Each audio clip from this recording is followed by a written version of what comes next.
This was one of the videos recorded for one of the meetings at Ratio Christi at UTSA. Aside from a few minor edits to clean up the long pauses, it's virtually the exact same video, but in any case, here's the video. Hope y'all enjoy.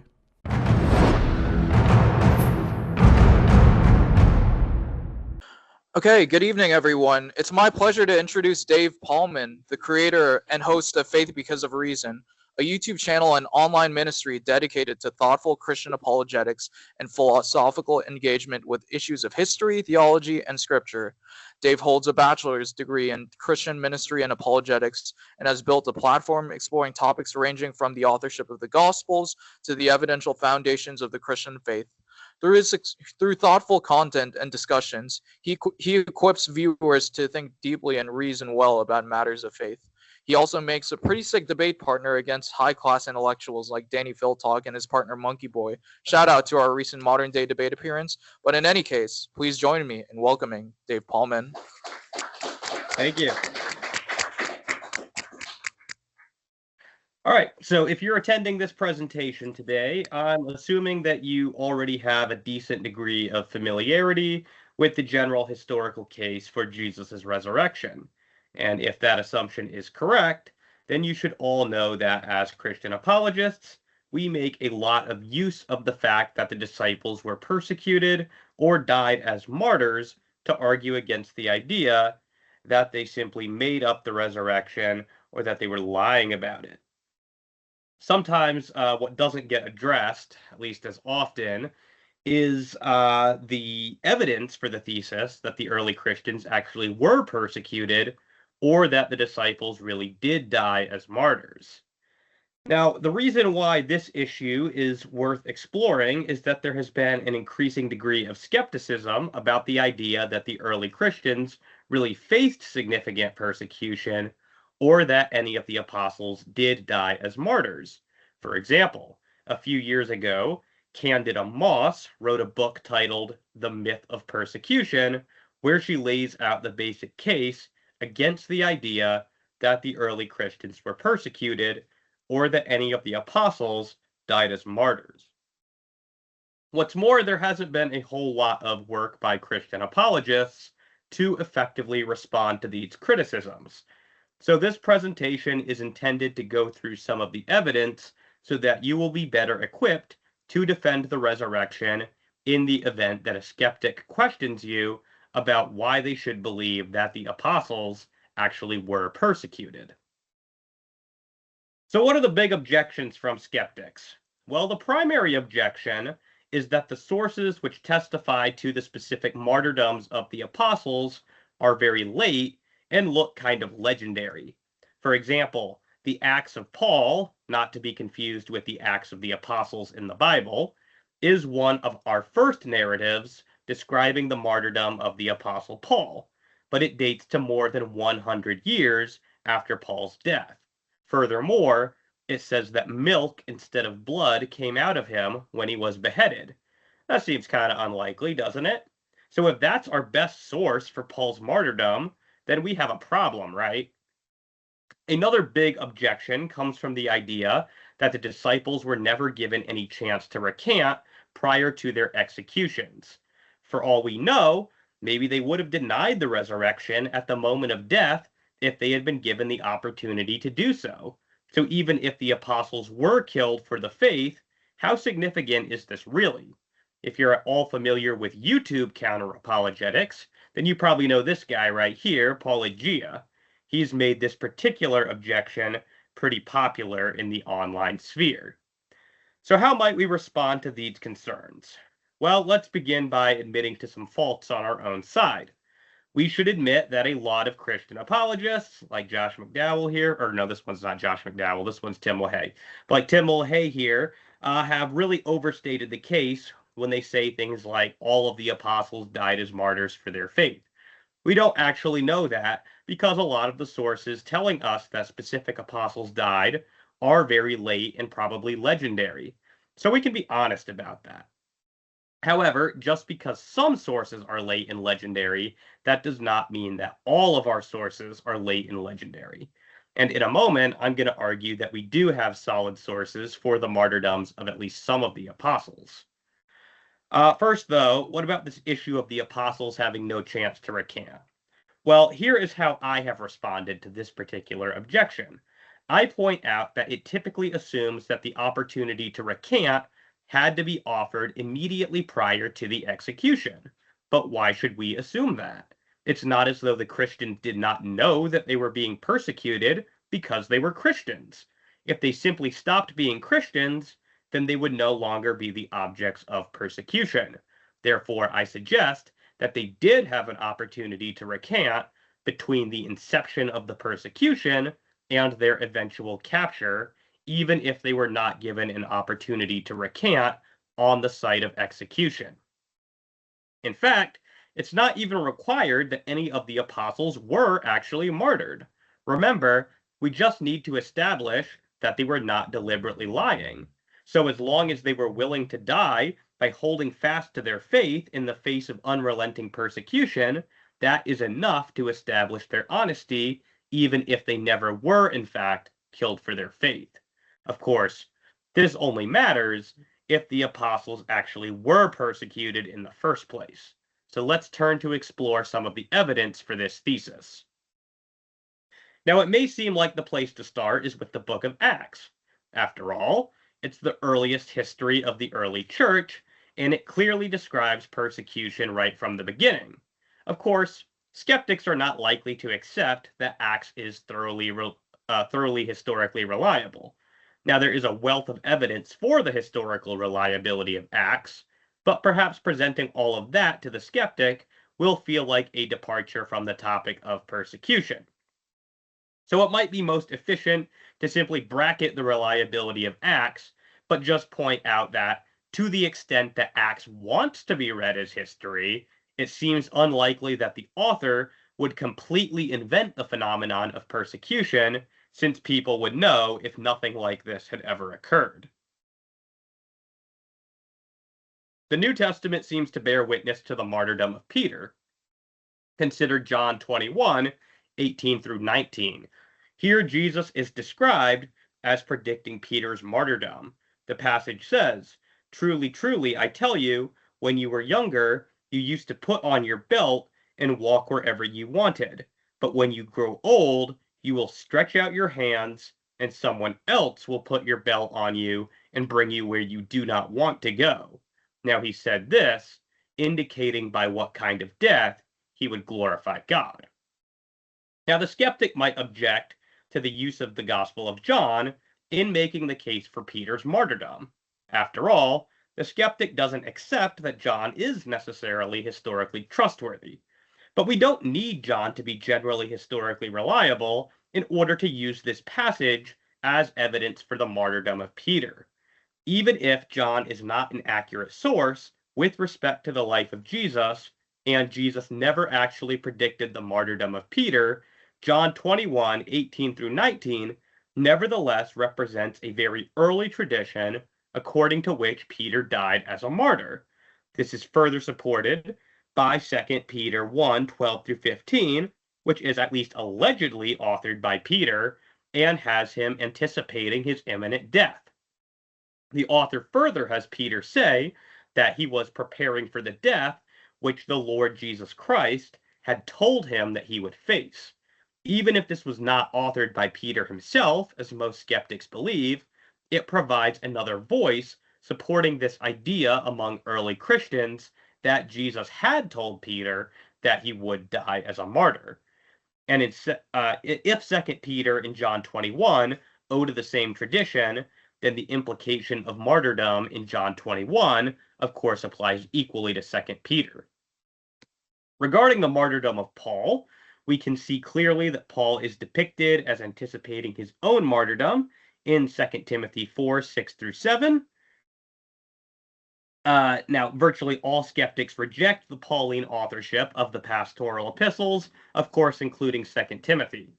As it happens, I believe that the Pauline authorship of the pastoral epistles is defensible, but I don't actually need this to make my point.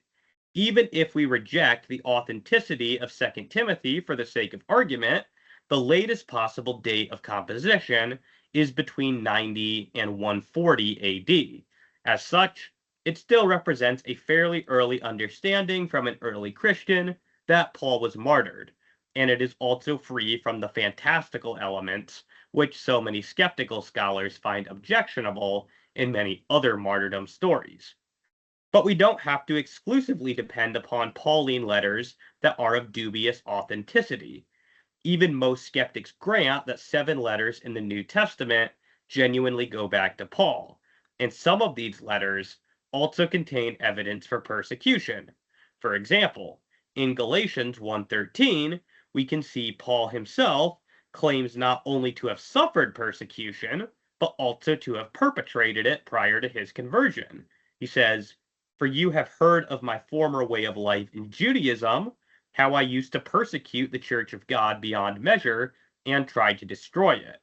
And again in 1 Corinthians 15:9, we find Paul saying, "For I am the least of the apostles, and not fit to be called an apostle, because I persecuted the church of God." And again, in the context of defending his own apostleship, in 2 Corinthians 11:23-28, Paul details his own persecution.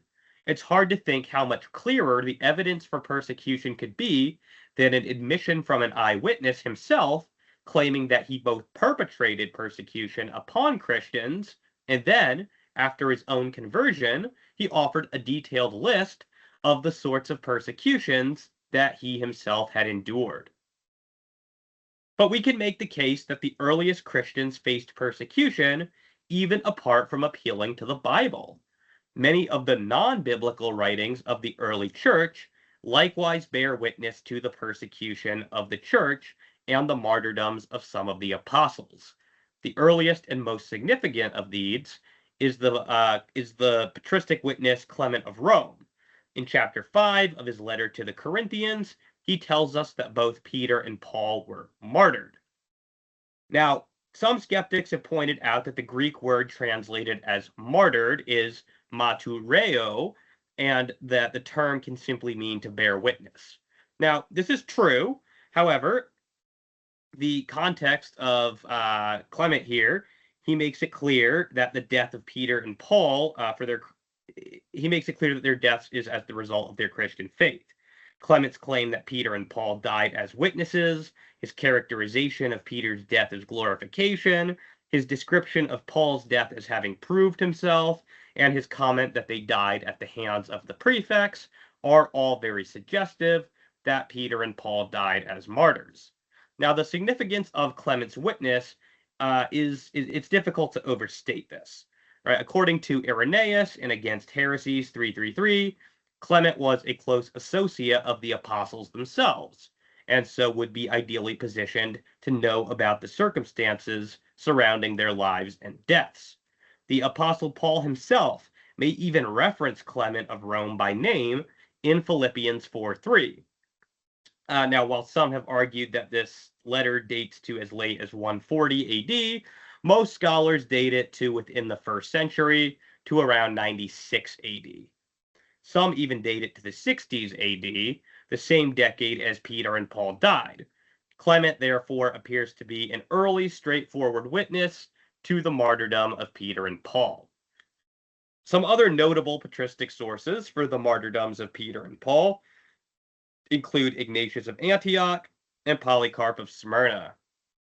Both of these sources were writing in the early 2nd century, Ignatius probably around 107 AD, Polycarp shortly thereafter, maybe in 108 or 109 AD.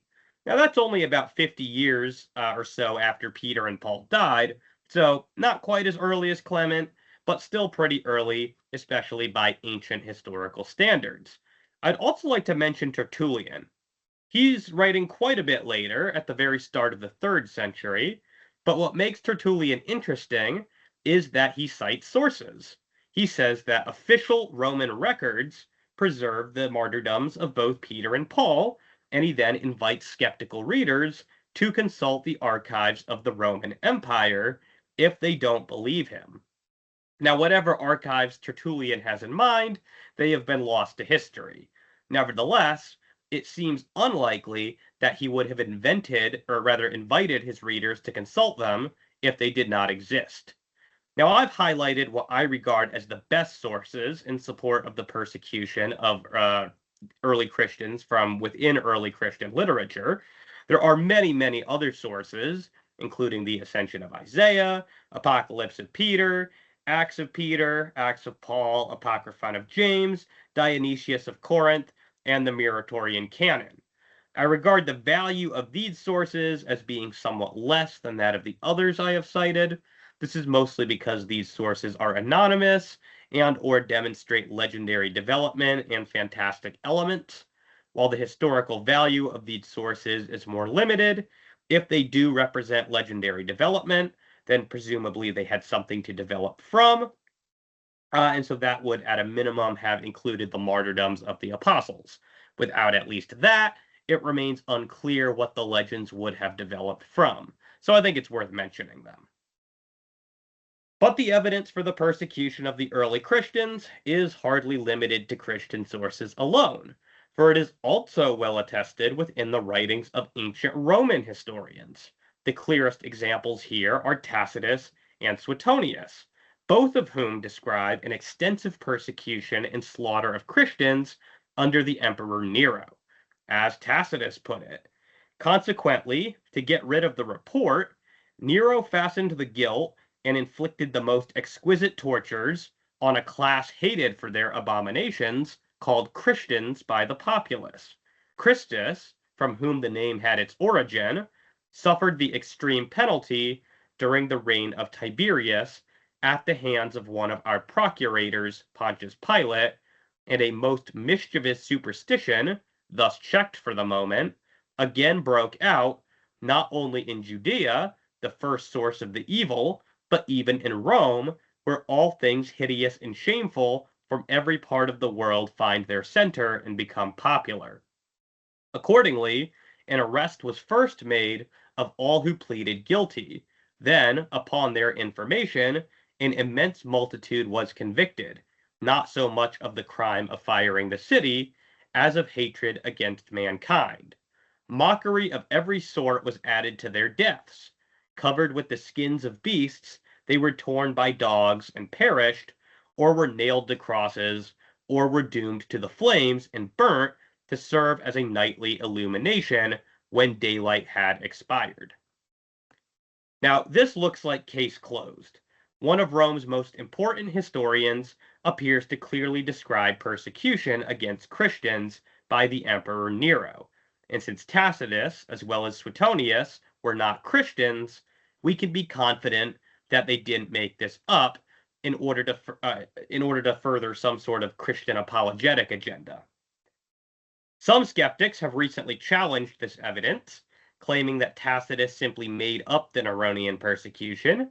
The primary argument against Tacitus's account has been that it supposedly contains an anachronism when he employs the term Christian, which, according to skeptics, is a term that would not have existed at the time of Nero. However, it is questionable that the term Christian did not yet exist. If one favors an early date for the book of Acts, as I do, then Acts would supply evidence that the term Christian was in use around the time of the Great Fire, as it is used in Acts 11:26. Furthermore, if one accepts the authenticity of 1 Peter, as I do, then this supplies further evidence for the early use of the term Christian, since it's used in 1 Peter 4:16. Finally, one might argue that even Tacitus himself argues against this idea. After all, why should we think that Tacitus's use of the term Christian is anachronistic, rather than that it simply supplies evidence that the term was used far earlier than skeptics seem to think? There is not, so far as I can tell, any actual argument for this idea that the term Christian did not yet exist in the 60s AD. In any case, it's not even necessary that the term Christian be in use at this time, because, sorry, I lost my place in my notes. Okay, yeah, in any case, it's not necessary that the term Christian be in use in order for followers of Jesus to have been recognized as a distinct group of people. Tacitus clearly believed that they were recognized as such at the time of Nero. Remember, This is the skeptics' argument. They are the ones claiming that Christians wouldn't have been recognized as a distinct group, so they have the burden of proof to show that. Another objection to Tacitus's testimony comes from the fact that supposedly no other historians mention the fact that Nero persecuted Christians as the result of the Great Fire. Now, many other historians do mention the Great Fire, but they do not mention the subsequent persecution.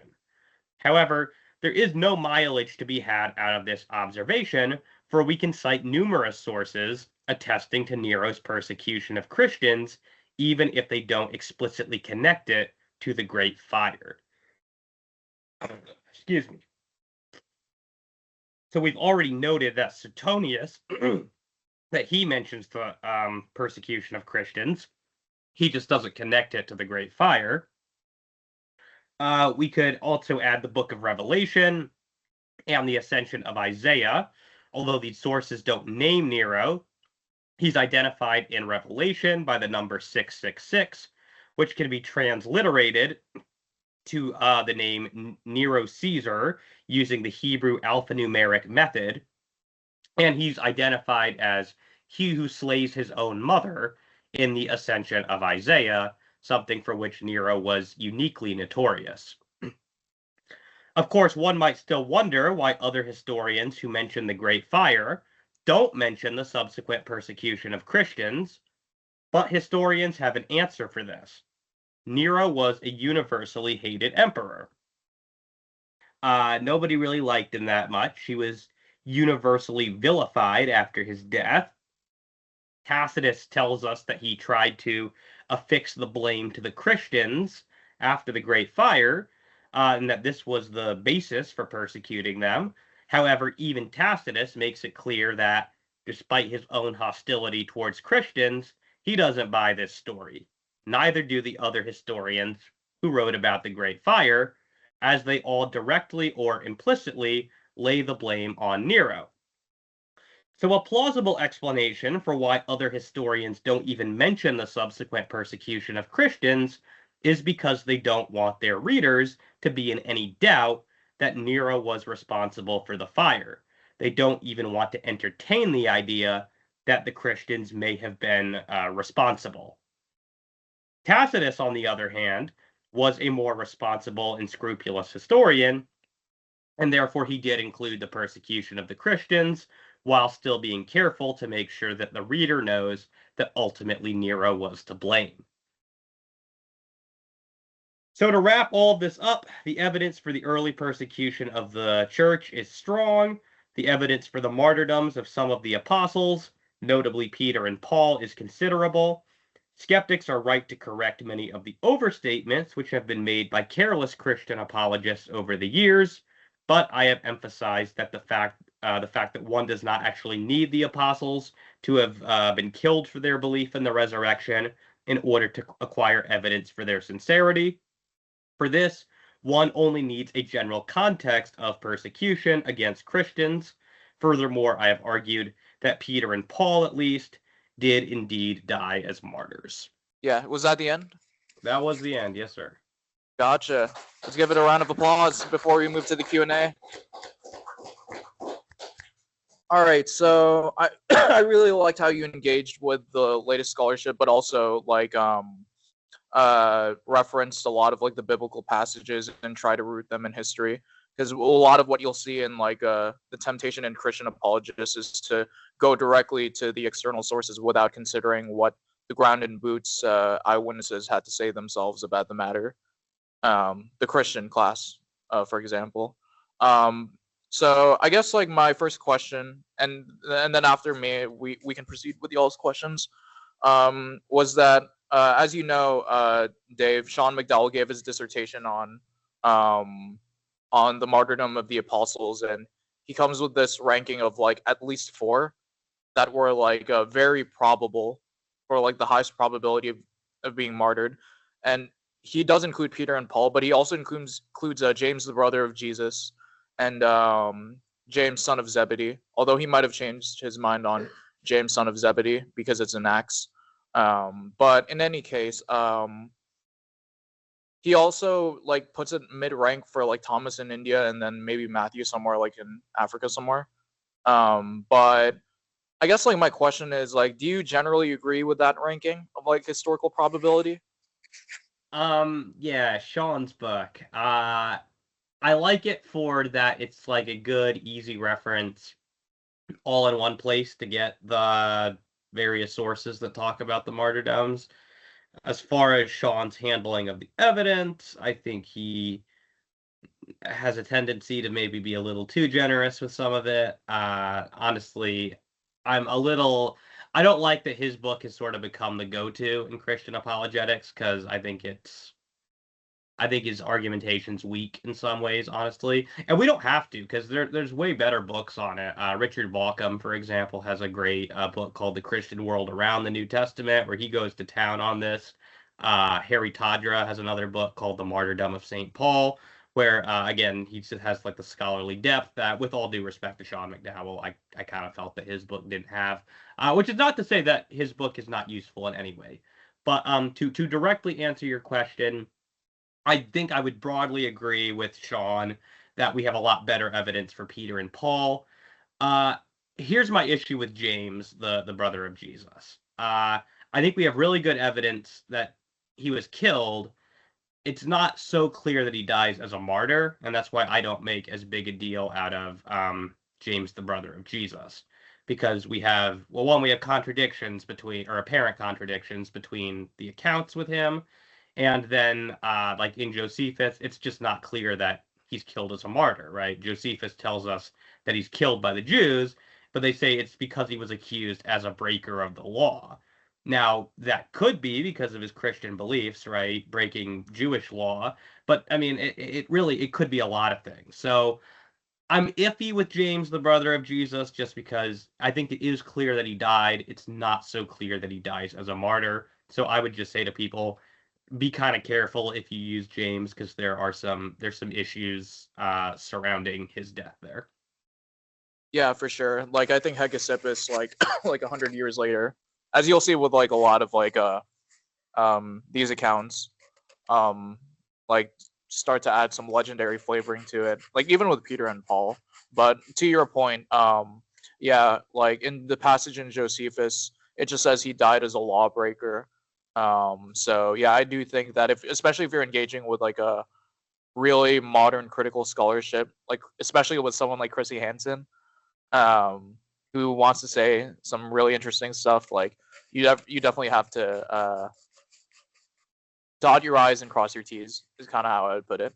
Yeah, and I think that's good. Just, be careful. It's better to understate your conclusions than to overstate them. And I've tried to make that my, MO in engaging with the evidence in this. I really don't want to overstate the case for Christian persecution and martyrdom because, unfortunately, so many Christian apologists have not been careful with the evidence and just said, well, they all died as martyrs or everyone except John died as a martyr. I'm really trying to not go there, but I don't want to go to the other extreme either and say nothing can be said for it. Yeah, for sure. And then one last comment I'll make is that if it wasn't clear to everyone earlier, the significance of the Bishop of Rome, Clement, testifying to Paul and Peter's martyrdom was the fact that, especially with Paul, we know that city was his the last location he was prior to the end of his life. And then, like with Peter, like a lot of these accounts talk about Peter traveling to Rome later on in his life.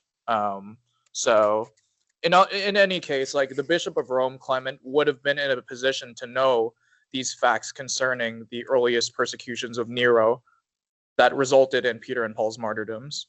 So, yeah. All right. That's enough from me.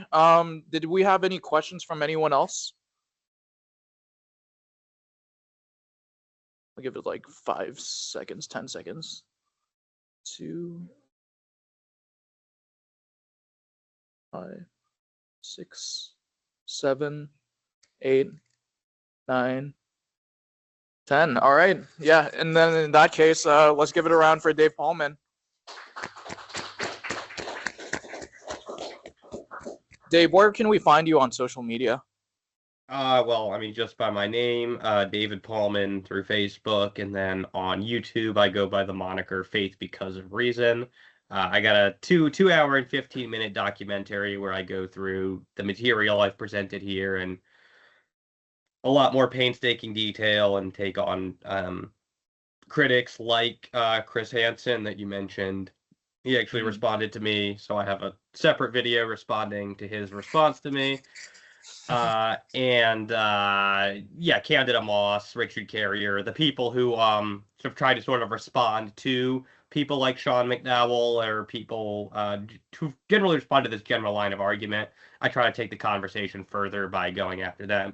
Hence why it ended up being, 2 hours plus of content on it. But yes, that's all on my YouTube channel, Faith Because of Reason. All right. Well, and then in that case, let's give it one last round of applause for Dave Pallmann.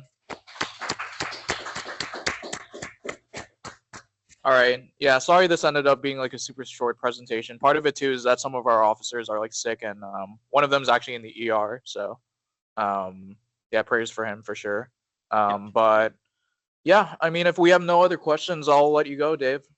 I mean, if you want to give them a minute, I know sometimes it's like nobody wants to be the first one to ask a question. So, but yeah, if they're all dried up, then I don't want to be here artificially. Yeah, for sure. If someone had a question, I didn't want to preemptively take away their opportunity either. Gotcha. Did anyone have any questions, not necessarily dealing with earliest persecutions and martyrdoms of the apostles? Because Dave Pallmann is actually engaged in a lot of Christian apologetics related topics. So, any questions in that respect regarding like anything Christian apologetics related? Nothing really comes to mind. Okay, we have one. Sweet. Oh, can you hear me? I can hear you, yes. Okay, so if you're trying to use the Bible for evidence, how would you reciprocate someone who isn't willing to take the Bible as it is? I mean, I understand that there's sorry. That's it. Sorry. It's a good question. As I said, in the case of the Book of Acts, it's a little bit harder. I think the best way to use the Book of Acts without trying to give a full presentation for its historical reliability is just point out that, like, look, Acts, it's like presenting as history, right? Like, even if you don't think it is history, it's clearly meant to be read as history. That's the way Luke or whoever you think the author is in the opening of Acts, this is intended to be read as a historical account. So that being the case, it's hard to think that the descriptions of persecution found in Acts are completely fictional, right? Because if there was no persecution of Christians at all early on, like people are going to know that, so it's going to be very hard to take those descriptions in the Book of Acts seriously. Similarly with the Gospel of John, when it's describing the death of Peter at the end, right, that Jesus is described as telling him that he's going to die with his arms being stretched out, right, and being taken where he doesn't want to go.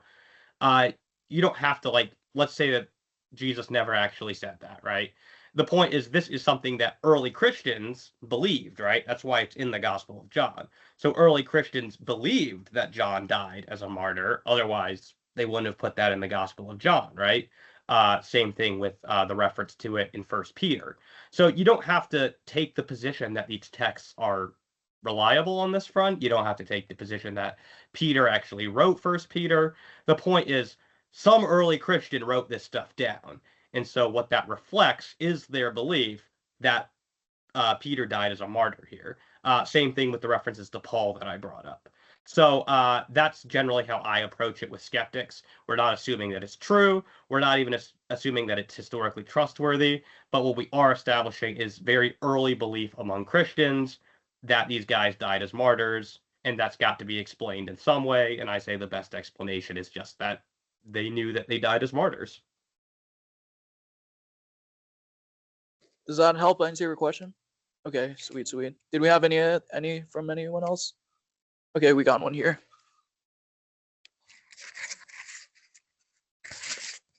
Okay, hey, so you mentioned, I think, 666 being related to Nero Caesar. Yeah. And I was just wondering, in regard to that, is that related to him being a like antichrist type of figure, or why it was similar to just the number 666? Yeah, so in Revelation, right, you have this beast, and his number is said to be 666, right? Now it's a little bit.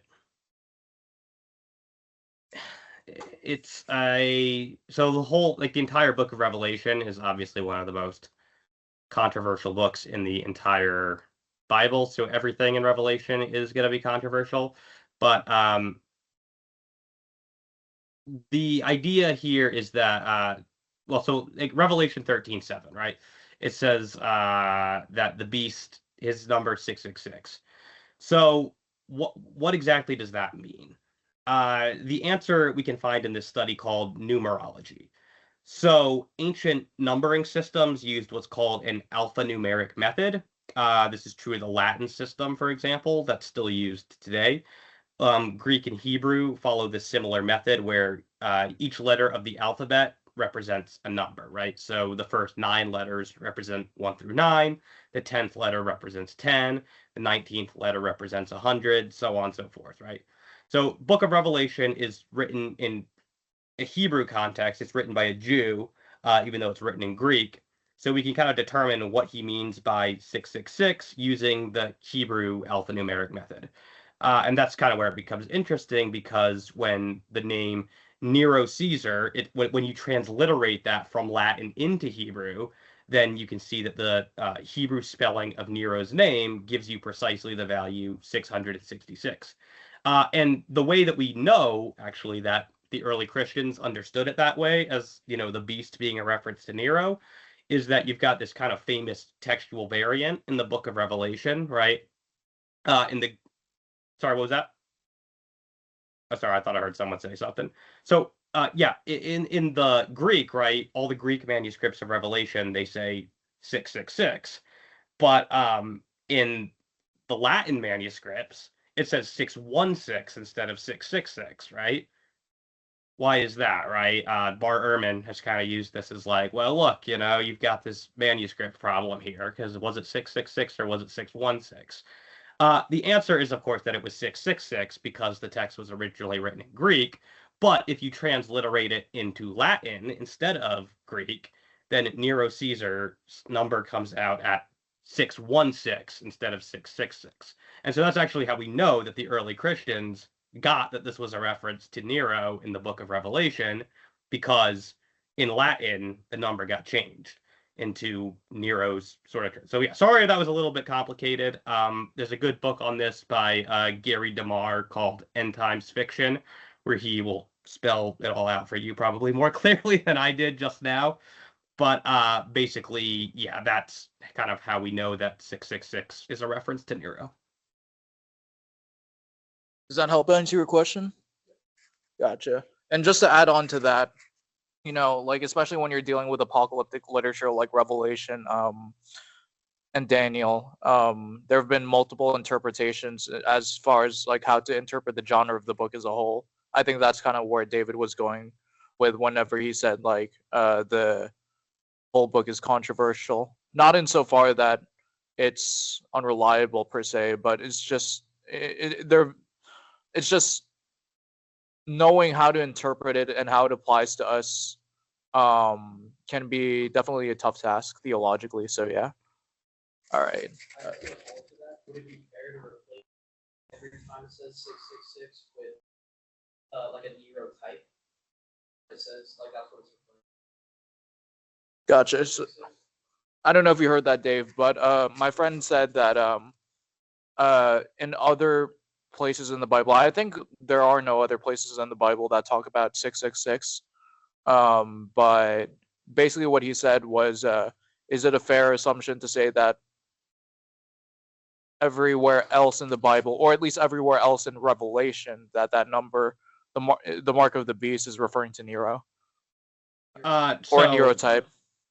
I believe so. Now, there are different eschatological views out there. I'm what's known as a, well, most people call me a partial preterist. I don't particularly like that label, but that's what I'm known as. And so basically, I view the book of Revelation, contrary to a lot of Christians today, I view this as stuff that already happened, back in AD 70. So I personally think the book of Revelation describes events that have already happened. So I'm 100% okay with like saying one-to-one correspondence between the beast and Nero. Now, that's not necessarily the most popular view in Christian eschatology. So, but even people who are called futurists, right? People who believe that the book of Revelation is still going to happen in the future, they will acknowledge the point that I made, and they just think that there's like a double fulfillment here, that the beast is a reference both to Nero and then also this sort of Nero-like Antichrist that's coming in the future. So I hope that answers that question. Yeah. Okay, sounds good. And you can also, like, in a way, like, say that the book of Revelation refers to the past and still hold the view that Jesus is coming back. So, yes, I do. That's why I'm not a heretic. Yeah, 100%. All right, did we have any other questions? All right. Okay, then we'll just give him one round of applause before we let you go. Yeah. Thank you for having me. You made it to the end of this video. If you enjoyed it, please hit like, subscribe, and that notification bell for more content. Got questions or ideas? Drop them in the comments below. Until then, next time, thanks for watching. This is Patrick Boy Paul signing out. Peace.